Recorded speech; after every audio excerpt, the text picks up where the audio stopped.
Good morning, everybody, and welcome to today's scheduled Zoom meeting. It's Friday, October 13th. I forgot my salt shaker, sorry. And I want to welcome all of you to the Deerfield Beach Computer Club. I'm Barry Cowan, the president of the Deerfield Beach Computer Club since August of 2005. And it's been an amazing month, I guess you'd say, with the release of Apple's iOS 17, with the Prime Days. I wonder how many people really spent a lot of money. We're going to discuss that if we have some time after Bob's presentation, what the Prime Day actually looked like. It was the 10th and 11th of this week. And of course, I participated in a little bit. Didn't buy a lot of things, and apparently that the economic situation in the country has greatly affected, purchasing and other things. We'll be talking more about that later. October is Cybersecurity Month, and as you know, cybersecurity is something that's very much in the news. Every day something happens. Another person is scammed, or a company is scammed, or a group is scammed, or the government is scammed. It's just going on and on. And our expert today is a good friend of mine. I'm fortunate to have him support me all through these years. Bob Gastisha is a retired banker, and he was known as Avast Evangelist, but since Avast was purchased by Norton, that purchased Avira, that purchased, I don't know, it goes on and on. All the stuff that used to be around is, even CCleaner is now part of Norton. So Bob's going to give an excellent presentation today on cybersecurity from A to Z. Please pay very careful attention. If you have any questions, use the chat room, raise your hand if you wish to. And Bob, take it away. Good morning. Nice to be back again. Cybersecurity, A to Z. I'm a cybersecurity expert. And if you don't believe me, just look at my cup.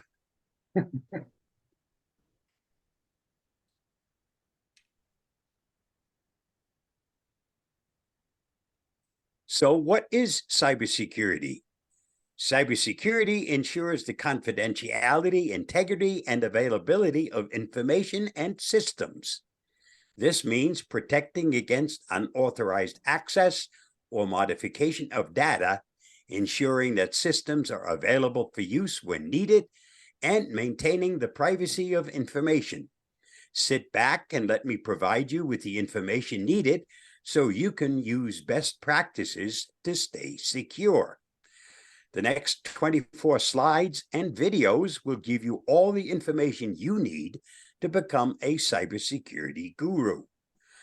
I know A to Z should be 26 slides, except there's nothing interesting or important for the letters X and Y. And by the time we finish this journey, that's probably a good thing. I used ChatGPT in creating this presentation and edited its input to eliminate some errors and repetitiveness. You will find some repetitiveness because I'm trying to bring home a point, and you will get the message as we go through the presentation. So we start off with A. Always update your software and operating system to the latest version, and there are several reasons why this needs to be done as soon as possible. A. Always update your software and operating system to the latest version. It is important to always update your software and operating system to the latest version for a few key reasons. Security. Software updates often include security patches that fix vulnerabilities in the software. If you don't update your software, you may be at risk of being exploited by hackers or malware. Improved functionality. Software updates often include new features and improvements that can enhance the performance and functionality of your device. Bug fixes. Software updates often include fixes for bugs and issues that can cause problems or negatively impact the performance of your device. By keeping your software and operating system up to date, you can ensure that your device is running at its best and is protected from potential vulnerabilities. It is generally a good idea to set your device to automatically install updates when they are available, so that you don't have to remember to do it manually. B. Be aware of phishing attacks and verify the authenticity of emails before clicking on any links or downloading attachments. Phishing attacks are a common type of cybercrime in which attackers use fake emails or websites to trick people into revealing sensitive information, such as passwords or financial information. These attacks can be difficult to detect, as the attackers often use tactics to make their emails or websites look legitimate. B. Be aware of phishing attacks. To protect yourself from phishing attacks, it is important to be aware of their existence and to be vigilant when interacting with emails or websites. Here are a few tips to help you verify the authenticity of emails and avoid phishing attacks. Be suspicious of emails that ask for sensitive information or that contain urgent or threatening language. Check the sender's email address. Is it coming from a familiar domain, or does it look suspicious? Look for typos or other anomalies in the email. Sometimes attackers will use slight variations of a legitimate email address or website to fool you. Do not click on links or download attachments from unfamiliar sources. If you are unsure whether an email is legitimate, you can try hovering over the link to see the destination's URL, or you can contact the sender to verify the authenticity of the email. By following these guidelines, you can help protect yourself from phishing attacks and other online threats. C. Use complex and unique passwords for all accounts. Consider using a password manager to keep track of them. C. Use complex and unique passwords. Using complex and unique passwords is an important step in protecting your online accounts and personal information. Using the same password for multiple accounts or using easy-to-guess passwords makes it easier for attackers to gain access to your accounts. If you have a lot of accounts, it can be difficult to remember all your unique passwords. A password manager can be a helpful tool. A password manager is a program that stores your passwords in a secure way and allows you to access them with a single master password. This way, you only have to remember one password instead of trying to remember all of your different passwords. In addition to using strong and unique passwords, it is also important to regularly update your passwords and enable two-factor authentication on your accounts whenever possible. Two-factor authentication adds an extra layer of security by requiring you to enter a code that is sent to your phone or email in addition to your password when logging into an account. B. Data breach. A data breach is an incident in which sensitive or confidential information is accessed or disclosed without authorization. D. Data breach. Data breaches can have serious consequences, including financial loss, damage to reputation, and legal liability. They can also lead to identity theft and other forms of cybercrime. It is important for organizations to have a robust security measure in place to protect against data breaches and to have a plan in place for responding to a breach if one occurs. Individuals can also take steps to protect themselves from data breaches by using strong and unique passwords, enabling two-factor authentication on their accounts, and being cautious about sharing personal information online. It is also a good idea to regularly monitor your accounts and credit report for any suspicious activity. E. Enable a firewall on your computer and router to help protect against external threats. E. Enable a firewall. A firewall is a security system that monitors and controls incoming and outgoing network traffic based on predetermined security rules. Firewalls can be implemented in hardware, software, or a combination of both. Enabling a firewall on your computer and router can help protect against external threats such as hacking, malware, and other cyber attacks. A firewall can block unauthorized access to your network and prevent malicious traffic from entering your system. F. Fraud. Cyber fraud refers to the use of the internet to commit financial crimes, such as stealing money or personal information. F. Cyber fraud. Cyber fraud can have serious consequences for both individuals and organizations. It can result in financial loss, damage to reputation, and legal liability. To protect against cyber fraud, it is important to be vigilant when interacting with emails, websites, and online accounts. This includes using strong and unique passwords, enabling two-factor authentication whenever possible, and being cautious about sharing personal information online. It is also a good idea to regularly monitor your accounts and credit reports for any suspicious activity and to report any incidents of cyber fraud to the appropriate authorities. By taking these precautions, you can help protect yourself and your organization from cyber fraud and other online threats. V. Grayware. Grayware refers to software that is not malicious in nature, but that may still pose a risk to an organization's security. Examples of grayware include adware, spyware, and PUPs, potentially unwanted programs. G. Grayware.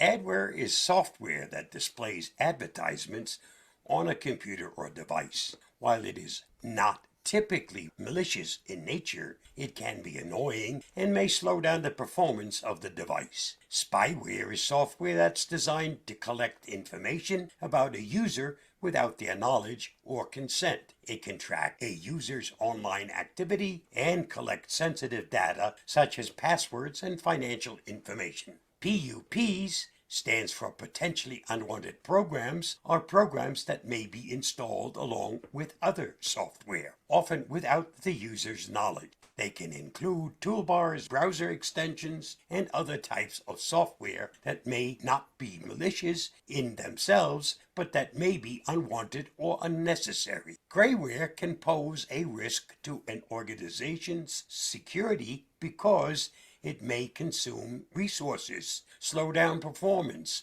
or expose sensitive data. It is important for organizations to have policies and procedures in place to prevent the installation of grayware and to regularly scan for and remove any existing grayware. HTTPS is a secure version of the HTTP protocol that is used to transmit data over the internet. It also encrypts the data to protect it against tampering. HTTPS, which stands for Hypertext Transfer Protocol Secure. There are several reasons why it is important to use HTTPS. Security, as mentioned, HTTPS provides an extra layer of security by encrypting the data being transmitted. This makes it more difficult for attackers to intercept and tamper with the data. Privacy. HTTPS helps to protect the privacy of users by preventing third parties from being able to see the data being transmitted. This can be particularly important for sensitive information, such as financial or personal data. Trust. Using HTTPS can help to build trust with users, as it demonstrates that a website is taking steps to secure the data being transmitted. Compatibility. Many modern web browsers and devices will not work with websites that do not use HTTPS. So using HTTPS can help ensure compatibility with these systems. Overall, using HTTPS is an important step in protecting the security and privacy of users and ensuring the integrity of the data being transmitted over the internet. Identity theft is the unauthorized use of someone's personal information, such as their name, address, or financial information, for the purpose of committing fraud or other crimes. Identity theft can have serious consequences, including financial loss and damage to reputation. Identity theft. Here are a few steps you can take to protect yourself from identity theft. Use a strong and unique password for all your accounts and avoid using the same password for multiple accounts. Consider using a password manager to help you keep track of your passwords. Enable two-factor authentication whenever possible on your accounts. This adds an extra layer of security by requiring you to enter a code that is sent to your phone or email in addition to your password when logging into an account. Be careful about sharing personal information online, especially on social media or unfamiliar websites. Avoid posting sensitive information such as your full name, address, or financial information online. Regularly check your accounts and credit reports for any suspicious activity. This can help you catch identity theft early on and minimize the damage. When accessing sensitive information online, make sure you are using a secure network. Avoid accessing sensitive information on public Wi-Fi networks, as these are often unencrypted and can be easily accessed by hackers. This would be a great time to use your VPN. By following these guidelines, you can help protect yourself from identity theft and other forms of cybercrime. JavaScript, which is a programming language that is often used to create interactive features on websites. JavaScript can be used to create features such as form validation, image sliders, and pop-up windows. JavaScript. There are a few reasons why you may want to avoid JavaScript. Security. JavaScript can be used to create vulnerabilities that can be exploited by attackers. Disabling JavaScript can help reduce the risk of these types of attacks. Performance. JavaScript can sometimes slow down the performance of a website, especially on older or less powerful devices. Disabling JavaScript can help improve the performance of a website. Privacy. JavaScript can be used to track a user's online activity and collect data about their browsing habits. Disabling JavaScript can help protect your privacy by preventing websites from collecting this information. That being said, JavaScript is an important and widely used technology, and in many cases, it is necessary for the proper functioning of a website. If you do decide to disable JavaScript, you may find that some websites do not work as expected, or that certain features are not available. A keylogger is a type of software or hardware that is designed to record keystrokes. Keyloggers can be used for legitimate purposes and malicious purposes.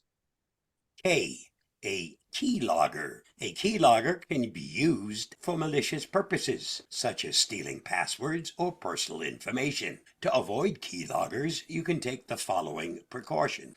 Use antivirus software. Antivirus software can help detect and remove keyloggers and other types of malware. Be sure to keep your antivirus software up to date and run regular scans to check for any malware infections. Use a firewall. It can help prevent keyloggers and other types of malware from entering your system. Be sure to enable your firewall and keep it up to date. Avoid downloading suspicious software, especially from unfamiliar sources. Only download software from reputable websites and be sure to scan it for malware before installing it. Use a virtual keyboard. A virtual keyboard is a software tool that allows you to type on your screen rather than using a physical keyboard. This can help prevent keyloggers that are installed on your physical keyboard from capturing your keystrokes. Use a password manager to help protect against keyloggers by generating strong, unique passwords.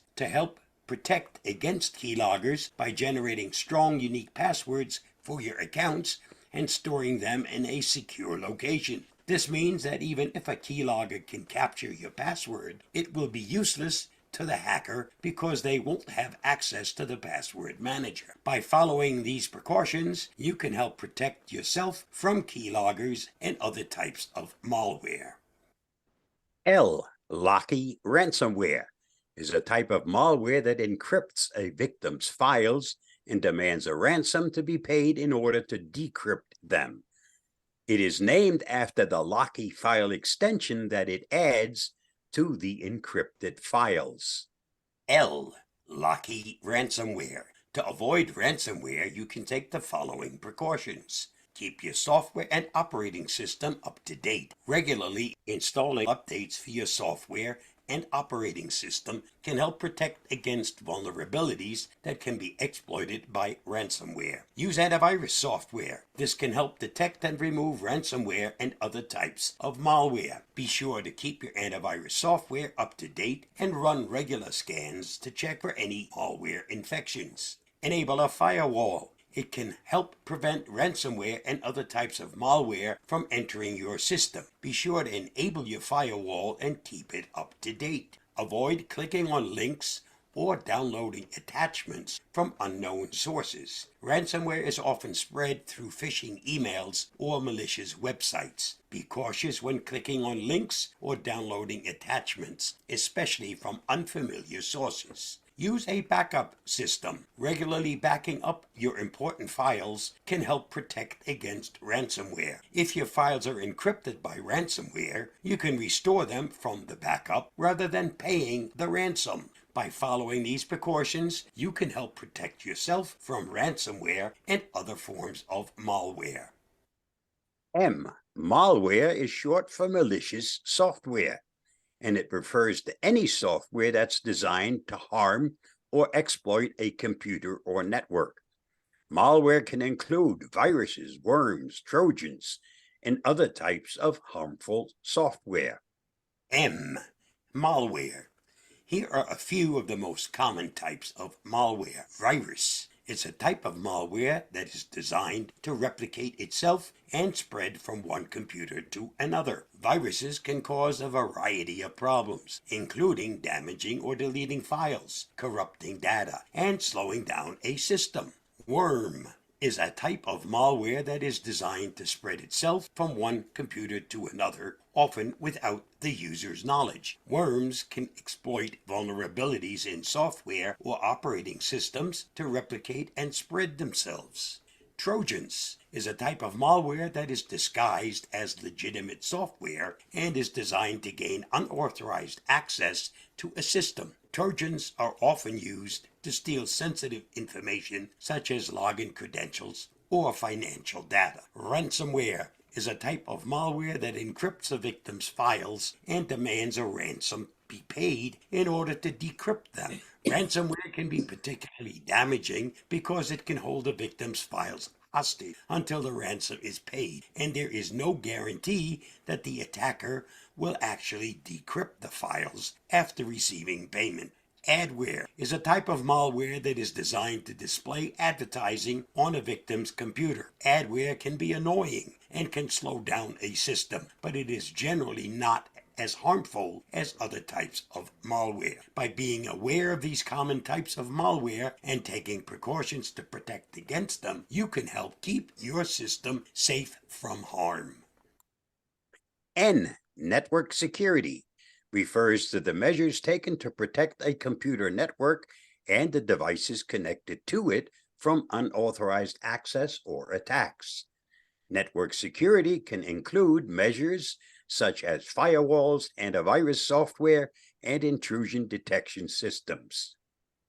N, network security. Setting up network security involves implementing a variety of measures to protect a computer network and the devices connected to it from unauthorized access or attacks. Here are a few steps you can take to set up network security. Determine your security needs. The first step in setting up network security is to assess your security needs and determine what types of threats you are most likely to face. This will help you determine which security measures are most appropriate for your network. Implement security measures. There are many different types of security measures that you can implement to protect your network. Some common measures include firewalls, antivirus software, intrusion detection systems, and network access control systems. Monitor and update your security regularly, and update your security measures to ensure that they are effective and up to date. This may involve installing updates for your security software, revising security policies, and responding to security breaches or threats. By following these steps and implementing appropriate security measures, you can help protect your network and the devices connected to it from unauthorized access or attack. O, online privacy, refers to the protection of personal information and activities while using the internet. Always use caution when sharing private data and financial information.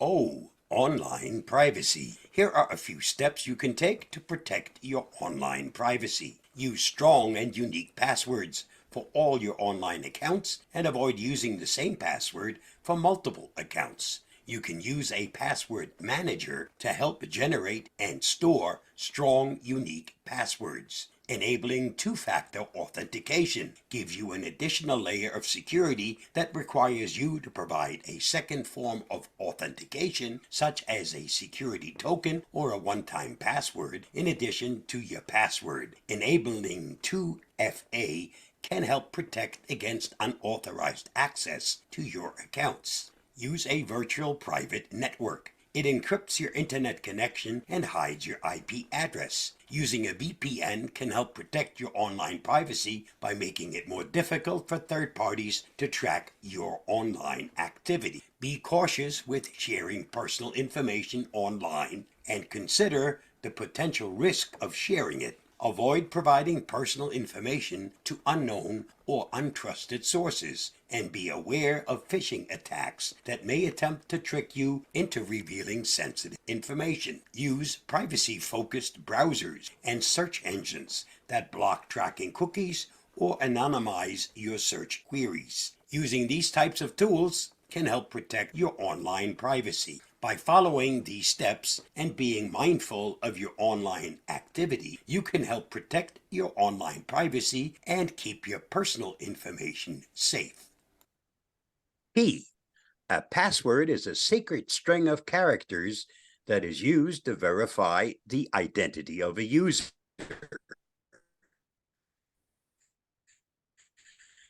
For us seniors, tech things we share with the younger generation. More on that after the next video.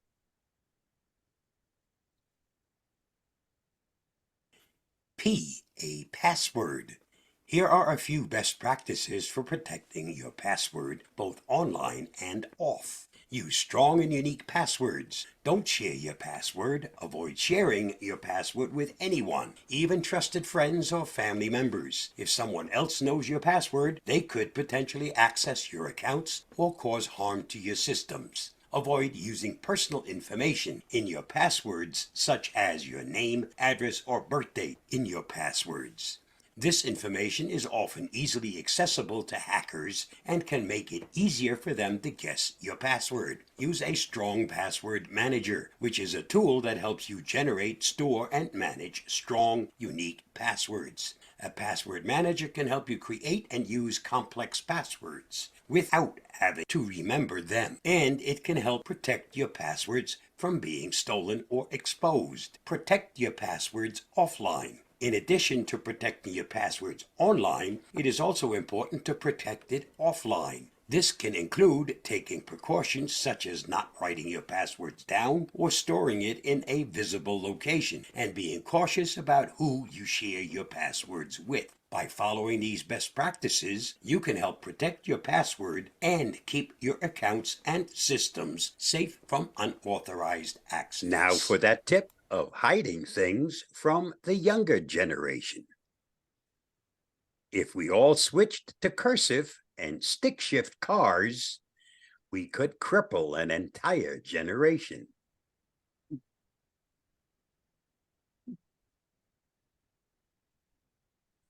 Q. Quarantine is a security measure that involves isolating a device or file that is suspected of being infected with malware or otherwise poses a threat to the system.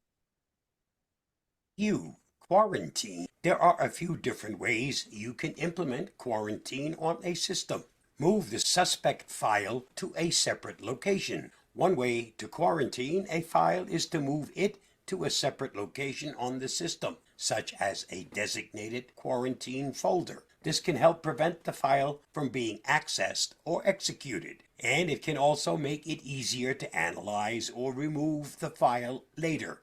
Disconnect the device from the network. If a device, such as a computer or smartphone, is suspected of being infected with malware or otherwise poses a threat to the system, you can quarantine it by disconnecting it from the network. This can help prevent the device from spreading malware or accessing sensitive information. Use security software. Some security software, such as antivirus programs or mobile device management systems, may have built-in quarantine capabilities. These systems can be configured to automatically move suspect files to a quarantine folder or to disconnect infected devices from the network. By implementing quarantine measures, you can help prevent the spread of malware and protect against further damage to your system. It is important to regularly check and maintain your quarantine folder and to remove any suspect files or devices from quarantine once they have been cleaned or neutralized.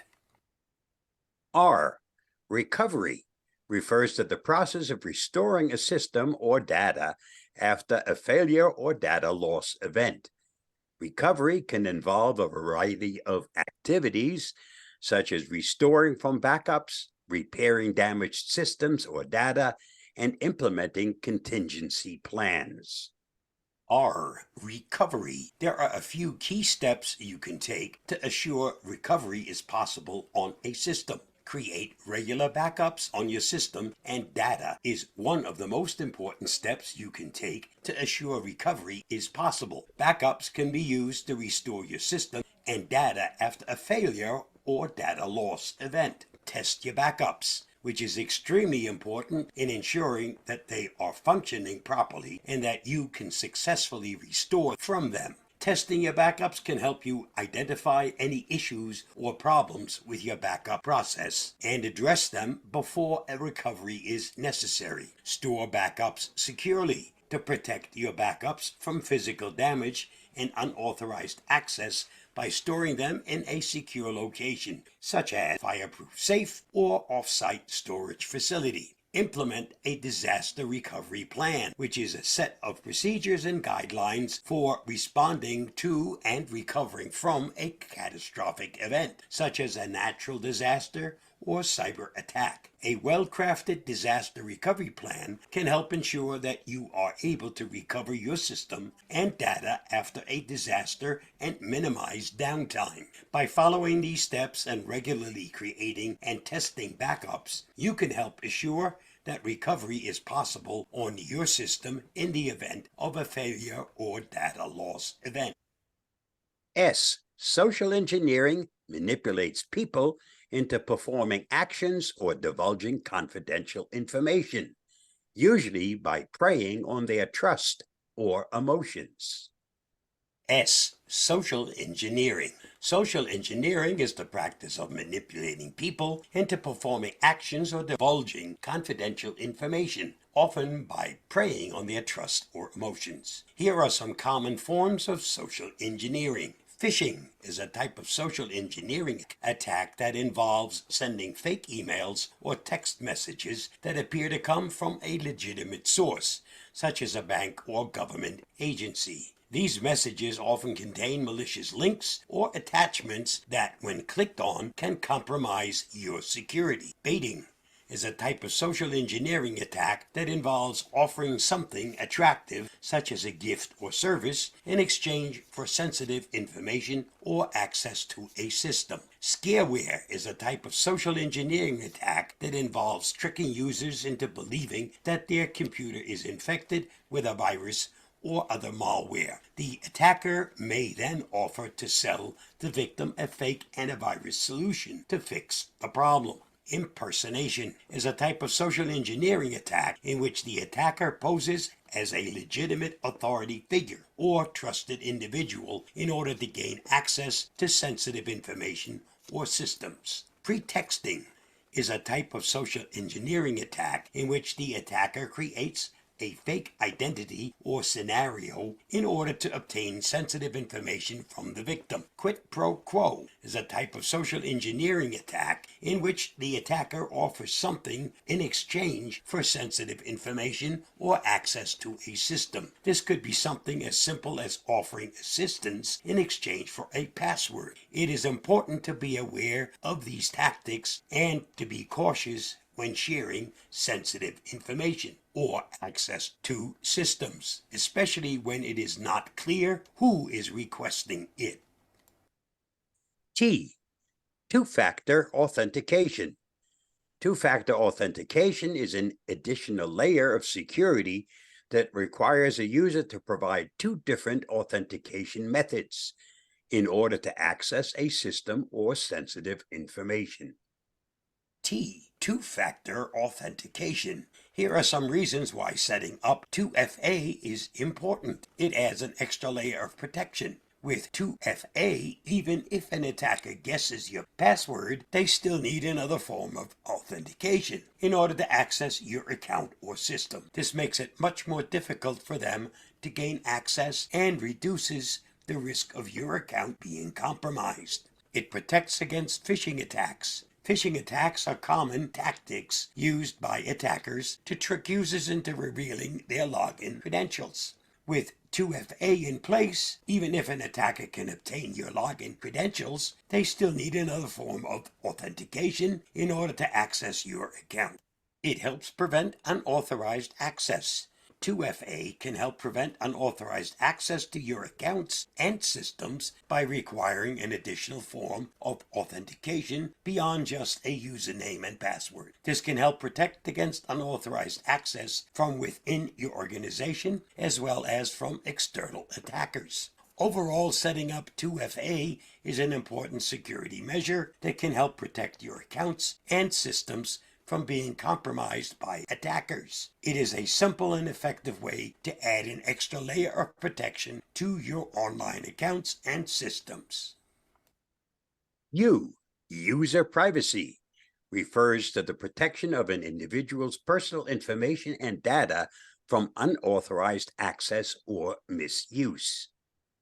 U. User privacy. Here are some best practices for setting up user privacy. Use strong and unique passwords for all your online accounts. Avoid using the same password for multiple accounts and consider using a password manager to help generate and store strong passwords. Enable two-factor authentication on all your online accounts that offer it. This will require an additional form of authentication beyond just your password, making it more difficult for attackers to gain access to your accounts. Be cautious when sharing personal information online, especially with unfamiliar websites or individuals. Think carefully about what information you are sharing and who you are sharing it with. Use a virtual private network when connecting to the internet to help protect your online activity and personal information from being monitored or tracked. Keep your software and devices up to date with the latest security patches and updates. These updates often include fixes for vulnerabilities that could be exploited by attackers. Use privacy settings on your social media and other online accounts to control who can see got a your meeting in personal progress. information and activity. By following these best practices, you can help protect your personal information and data from unauthorized access or misuse. It is important to be proactive in safeguarding your user privacy in today's digital world. A virtual private network, VPN, is a security solution that creates a secure encrypted connection between a device and a network. It is often used to protect data transmitted over public network from being intercepted by third parties. A virtual private network. A virtual private network is a security solution that creates a secure encrypted connection between a device and a network. Here are some of the most important reasons for using a VPN. VPNs can help protect your online privacy by encrypting your internet activity and hiding your IP address. This can prevent your online activity from being monitored or tracked by third parties such as your internet service provider or the government. VPNs can enhance online security by encrypting your internet connection and protecting it from cyber threats such as hackers and malware. VPNs can help you bypass internet censorship and access blocked or restricted websites and content. This can be particularly useful when traveling or living in a country with strict internet censorship laws. VPNs can allow you to access content that may be restricted based on your location, such as a streaming service or websites. VPNs can help protect your data from being intercepted or accessed by unauthorized parties when using public Wi-Fi or other untrusted networks. VPNs can provide several important benefits for online privacy and security. They are a useful tool for anyone who is concerned about protecting their online activity and data from being monitored or accessed by third parties. I personally use Avast's Secure Line. Find out more about it by following the link listed. Wi-Fi Protected Access, WPA, is a security protocol that is used to secure wireless networks. It provides stronger security than its predecessor, WEP. Wi-Fi Protected Access. Wi-Fi Protected Access, WPA, is a security protocol that is used to secure wireless networks. It provides stronger security than its predecessor, WEP, Wired Equivalent Privacy, by using encryption and other security measures to protect against unauthorized access. The strongest version of WPA is WPA2, Wi-Fi Protected Access. WPA3 is an updated version of WPA which was introduced back in 2004 and is currently the most widely used security protocol for wireless networks. WPA2 uses advanced encryption techniques to provide strong security for wireless networks. It uses a combination of Temporal Key Integrity Protocol, TKIP, and Advanced Encryption Standard, AES, to encrypt wireless data transmitted between a device and a wireless access point. It is important to use WPA2 or the newer WPA3 if available for your wireless network because it provides stronger security than earlier versions of WPA and other security protocols. To help protect against unauthorized access and cyber attacks, such as man-in-the-middle attacks and wireless eavesdropping. Overall, it is recommended to use WPA2 or WPA3 for your wireless network to ensure the strongest security possible. There aren't really any terms worth mentioning that start with the letters X and Y. So the final term is Z, zero-day attack. Z, zero-day attack. A zero-day attack is an attack that exploits a previously unknown vulnerability, a zero-day vulnerability, in a system or software. These attacks can be particularly effective because there is no defense against them until the vulnerability is discovered and patched. Here are some steps you can take to protect against zero-day attacks. Regularly apply software updates and patches, as they often include fixes for vulnerabilities that could be exploited by attackers. Use a firewall, which can help protect against zero-day attacks by blocking incoming traffic from unknown or untrusted sources. Use antivirus. It can help detect and prevent zero-day attacks by identifying and blocking known malware and other threats. I have used Avast since 2003. More information is available at the link listed. Use two-factor authentication, which adds an extra layer of security by requiring an additional form of authentication beyond just a password. This can help prevent zero-day attacks from being successful, even if an attacker is able to obtain a user's login credentials. Implement network segmentation, which divides a network into separate, isolated segments or zones. It can help prevent the spread of zero-day attacks by limiting access to specific areas of the network and controlling the flow of traffic between them. Overall, it's important to be proactive in protecting against zero-day attacks by implementing multiple layers of security and keeping your software and systems up to date. Here are some programs and apps that I can recommend to strengthen your cybersecurity. Avast One, Avast's newest antivirus. And Avast One Essential is the free product with many, many features, including a free VPN. If you're looking for a paid VPN, there's Avast Secure Line. And for identity theft protection, Avast offers Avast Secure Identity. The first one, Avast One Essential, is free. The other two are paid products. Some other products you should consider: CCleaner helps to keep your system clean and fast to help you get access, and it also helps you get access to many useful tools. It's important to always keep your programs and apps updated, and the program I can highly recommend for that is Patch My PC Home Updater. It's a program that can keep over 300 other programs up to date, can also be used to install a program if it's on the list as a new installation. The nice thing is you only get the program you asked for, and it only updates the program you asked for. No add-ins, no garbage, no trickery, and it's totally free. It's important to use a password manager because you should be using a different password for everything that requires a password. And a product I can recommend is Bitwarden. It's a cross-platform password manager, so it works on all the different platforms.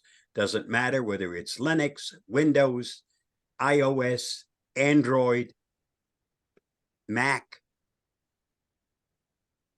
If you use a password manager, you only need to remember one password, and that's the password to get into your password manager. Your password manager can create strong passwords. You don't have to remember them because it'll fill them in for you automatically. All you need is just the password for the password manager. That's the end of the information. But before we leave, time for some fun. Here's how you never have to worry about changing your clocks again.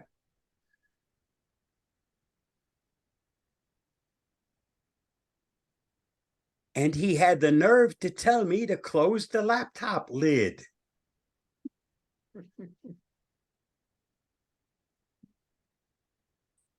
Eat salad, they said. It's healthy, they said. You know what never gets recalled? Cake.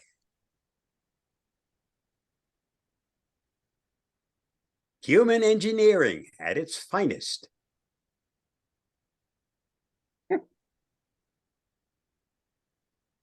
If a man says he will fix it, he will. There's no need to remind him every 6 months.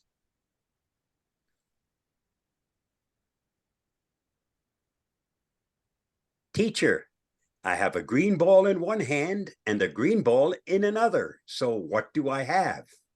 Student, Kermit the Frog begging for mercy.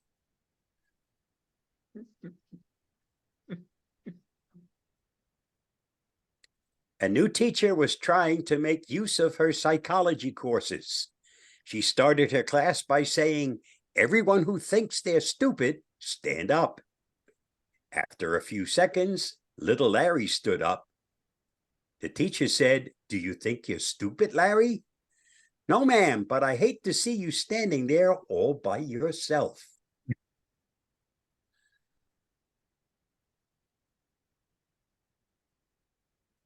I started doing presentations way back in 2010. Although the program was discontinued by Avast at the end of March of this year, since we now do these things online, I still do presentations. I still use Avast. I'm still very active on their customer support forum. If you're interested in some of the other things that I do online, here's a list of all of the items that I do online. That's the last list on, or the last link on here. You also have a link to my YouTube channel. And if you need to get in touch with me for any help of any type, there's my email address and phone number. That's enough of that sales pitch. I'm going to stop the presentation. And if you have any questions, let me know. Bob, that was great. Let's give him a sitting ovation, everybody. That was fantastic as expected. And he's Steve, Yes, unraise your hand and speak. I have a question regarding my bank uses my voice as my password. I don't see anybody else doing that, but it's a great idea and easy to remember because it's hard to forget how to use your voice. Except for one little thing. You now have imitations of your voice, spoofing AI. of your voice through AI. AI, right? And they have gotten to a point where you can't tell the difference You're right. unless they're using very, very sophisticated equipment. It's simple enough to fool somebody and make them think that it's you when it really isn't. There was a mom who was fooled because she received a phone call. Thanks a lot for ruining my confidence in that system. Okay. That mom who received the phone call was told that her daughter had been in a car accident, and it was actually the daughter's voice, but there was no accident. There was nothing. It was just somebody who had impersonated or had gotten a hold of the daughter's voice and was playing it back to make that scam more believable. So we need to be very, very careful. And that's going Trust on. but verify. Yep. And that's going on with the global situation right now. Yep. People looking to find their loved ones and getting false messages is something, it's a terrible thing to say, but that's what's happening, coming from less desirable sources. Unfortunately, anytime there's a catastrophe of any kind, you're also going to find an increase for people who are looking that catastrophe to their benefit. Also, heck of a way to make money. Yep. That's all I have to say. All the way Bob mentioned about password managers and things. Remember, if something happens to you, you've got to have a legacy somewhere. You've got to write it down, because if you're gone, someone's got to be able to, if you have one word, I don't care if it's 20 or 30 letters and numbers and whatever, they've got to have it in order to get into your accounts. So But when you use a password manager, you only have to share that one password, okay? It's not like if you don't have it, you either have a book that you've written it all down that they have to be able to find, or you have to make them aware of all of your passwords. If you're using a password manager, they only need one password, because if they can get into the password manager, they get into all of your passwords, and it'll make life a heck of a lot easier for those that you hope will take over after you're gone. And I just got a social media warning up about Facebook and Instagram that attackers are using that to send fake messages through social media. Yep. Parents are advised to delete or monitor their children's accounts immediately, especially TikTok, which is a Chinese company, Chinese company. And they have been using it to promote very salacious videos and things. You must be on the lookout and be able to ferret those out. If you have children or grandchildren, make sure that you get access to their social media in some way or form. If they're living with you or whatever, make sure that their accounts are monitored, that you can monitor them or delete them if necessary. Parental controls allow you to do that if they're set properly. But I don't think anybody wants to see the terrible images that are coming out right now on television, as well as in all other forms of communication. So that's a warning right there that you should really, and of course, keep your install updates on all your devices. Irving, you have a question? Oh, I'm curious what your thoughts might be on Google's password program. Excellent. Their pass key is far, far safer than passwords. And it's also much, much more secure than two-factor authentication, because it uses your trusted device, face, and other methods of making sure that you are actually you. You could still, even if you use two-factor authentication, that can still wind up getting hacked, but a pass key cannot. I think isn't that in Chrome or in Edge or something? Isn't that part of a browser? It's not only Google and Chrome. Microsoft is using it. Apple is doing it. Yeah. And many, many, many other companies. So if you get the opportunity to set up a pass key, do so. Thank you. Mm-hmm. If there aren't any other questions for me, I'm going to bow out because I have other things that I have to do. Thank you for attending, Bob. Stay well and take care. You. Thanks again Folks, for an excellent presentation. Stay safe and take care of each other, okay? Bye-bye. Thank you. Bye-bye.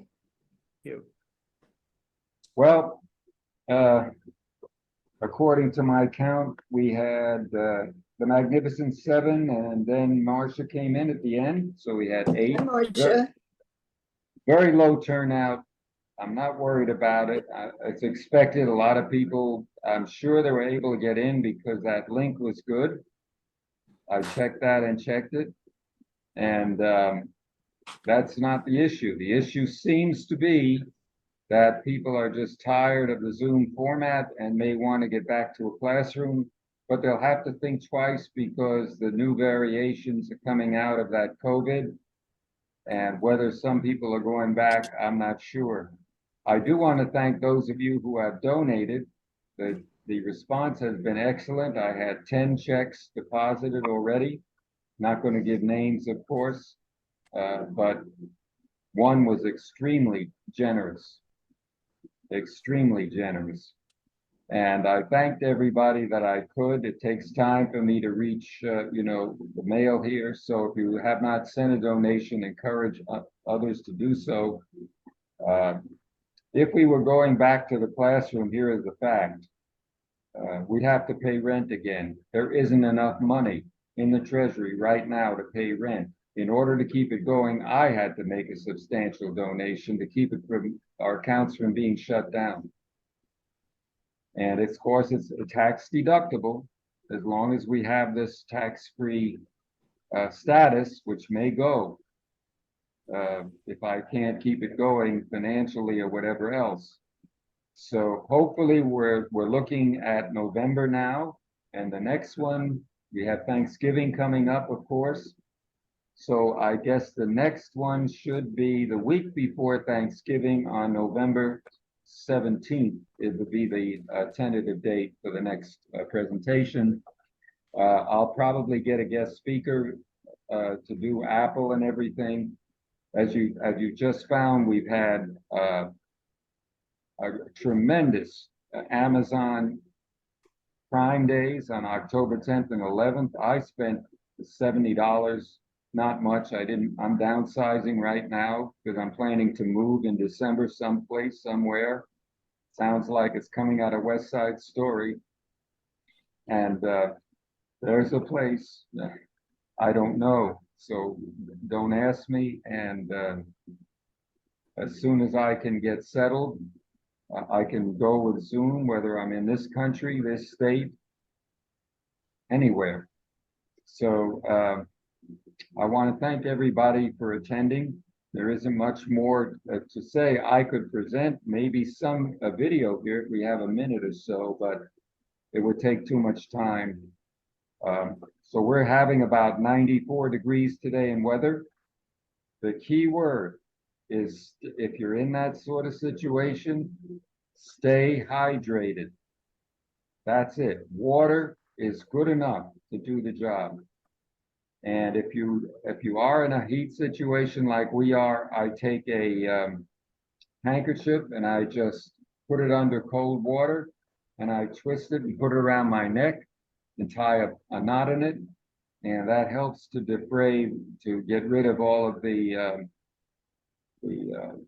heat effects, because the evaporation cools the body. You've got to remember that as most important thing of ever. I know a lot of you are enjoying much lower temperatures. Hope that continues for you. Are there any more questions or comments before we end the meeting?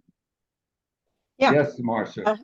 I don't know what happened to my invite from you in the emails, but I could not find it when I tried to get on this morning, and I was trying all different ways for about an hour until finally I had to call you during the meeting. It was sent. I'm It was sorry sent. about.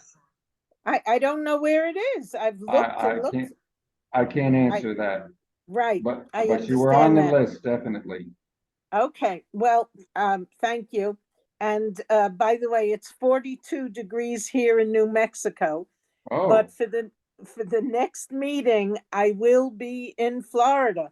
We're leaving here at the end of October. oh, So wonderful. we'll be arriving at the beginning of November. So And you're gonna be the trick or treat, huh? we are gonna be on the road during trick or treat time, probably at a casino that night. Yep. And they have not been known for giving out treats. Well, we'll keep in touch with you, certainly. How's Paul doing? He's okay. He's okay, thank you. Okay, And I'm well, glad to see your faces. Irving, I sent you a message to see if you could get me the link for today, so you can ignore that message now. and Sorry. we'll post this whole thing up by tomorrow morning, and you can look at it at our YouTube page. And I mean, Bob does a tremendous job. I mean, Yeah, I will. there's I so will much check there that to out. absorb. There's a lot there to absorb. You'll get the links and everything else. And everybody, thanks again for your support. I love you. Be safe. And until the next time, this is Barry Cowan saying so long. Bye-bye. See ya. Thank you, Ben. Thank you.